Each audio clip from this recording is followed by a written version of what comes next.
a Rafa, um dia, ela...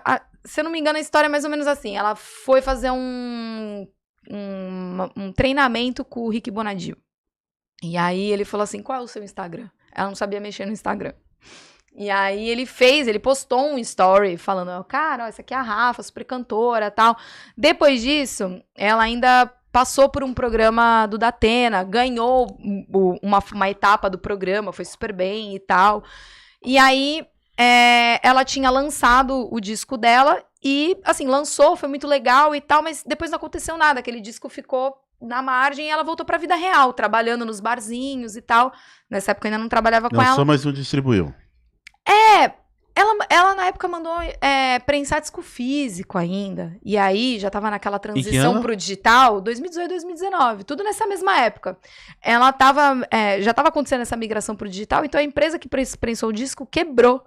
E aí não entregou os discos pra ela. Ela ficou com uma parte, assim, mas fez um lançamento. Mas ela tinha matriz, pelo menos? Não, tinha, mas enfim, aquelas coisas que a gente vai aprendendo na porrada, né? Que nessa época eu não trabalhava com ela ainda. E aí ela falou, cara, eu preciso de alguém pra movimentar minhas redes sociais. E eu precisava que meu filho estudasse. E aí era uma situação bem difícil, assim. Eu comecei com ela ajudava a pagar metade da escola do meu filho, como madrinha, né? E aí ela falou, cara, presta um serviço aqui pra mim, me acompanha nos shows, faz captação e tal. Eu falei, beleza. E aí a gente começou a desenvolver o que eu sabia fazer, trabalhar rede social. E aí foi crescendo a rede social dela. E aí, no final de 2019, no aniversário da Rafa, que já está virando uma tradição, espero que esse ano a gente consiga fazer alguma coisa nesse sentido. Quando foi o aniversário da Rafa? 4 de outubro. 4 de outubro.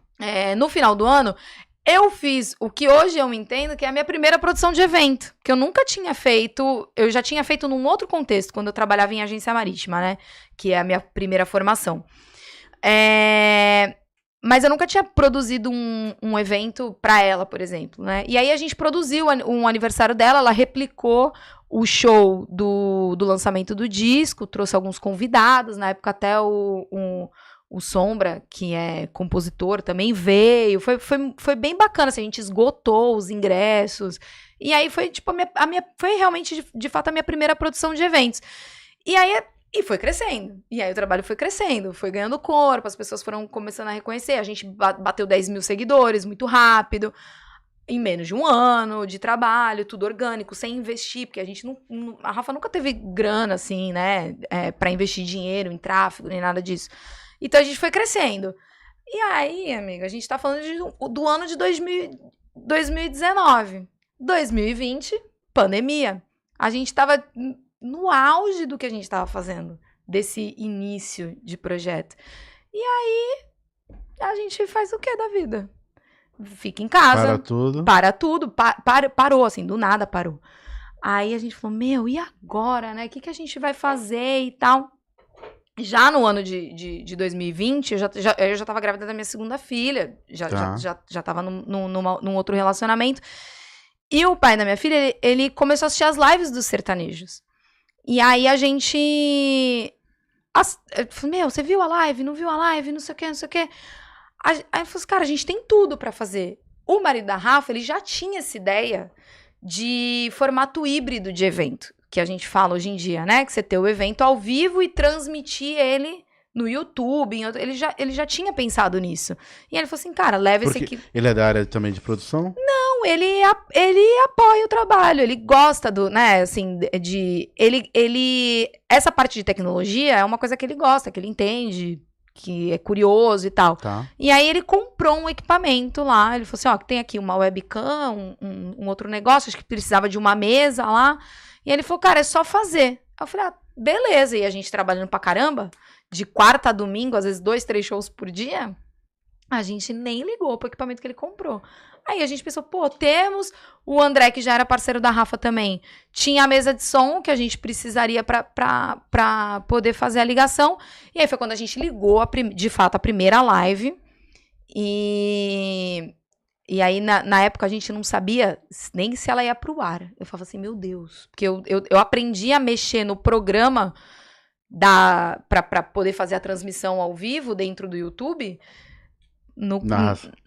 Dentro do YouTube. Tipo, como ligar, como fazer transmissão ao vivo pelo OBS, aí pegava tutorial e via, ó, a gente é assim, é assado. Cada um foi trazendo um pouquinho da sua experiência, ligamos, e aí era assim, gente, vocês estão ouvindo? Ligou a live, a Rafa, eles estão ouvindo, tá tudo bem, tá tudo bem. E aí rolou, fez uma primeira live cantando o repertório de Elis e Regina, e a gente teve uma arrecadação muito bacana, assim, da audiência, que tava carente de shows, de eventos musicais. A gente não sabia quanto tempo que a gente ia ficar naquela situação.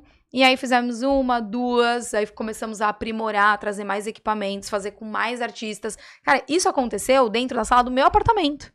A live? A live. Num apartamento? Num apartamento. A gente tinha eu tinha uma sala, assim, uma sala grande. Um time de quantas espaçosa. pessoas nessa sala? Nessa primeira live era a Rafa, o André, o Beto. Eu não lembro se tinha mais algum músico agora, mas acho que eram só eles 3. Eu atrás do OBS e o Fábio. Eu não lembro se tinha mais alguém. Não sei se o Onésimo já estava nessa primeira, que era o técnico que fazia a parte de som pra gente. Mas era isso, no máximo 5 ou 6 pessoas. Não era muita gente. Pandemia, início da pandemia, também não podia muita gente. Não. E era, tipo, meu apartamento, eu tava grávida. Entendeu? Então, assim, a gente tinha algumas precauções, assim. Mas essa primeira experiência foi muito legal. E aí começamos a fazer várias, pelo menos uma por mês a gente fez. E aí, no meio da pandemia, algumas outras pessoas que tinham contato com o Rotary, com associações tipo Nurex, a gente fez umas 4 lives beneficentes, mas com prestadores de serviço.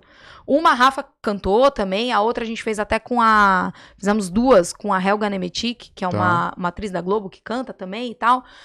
Então, assim, a gente começou a se aprimorar, aí trouxemos parceiros de outros lugares, para melhorar a questão técnica também, né, de câmeras e tudo mais. A gente foi investindo, cada live que a gente fazia, a gente pagava um cachê para quem trabalhava, a gente fazia uma doação, importantíssimo a gente falar isso, porque foi mais de 2 toneladas de alimentos que a gente ajudou muita gente mesmo na época da pandemia, mesmo passando perrengue.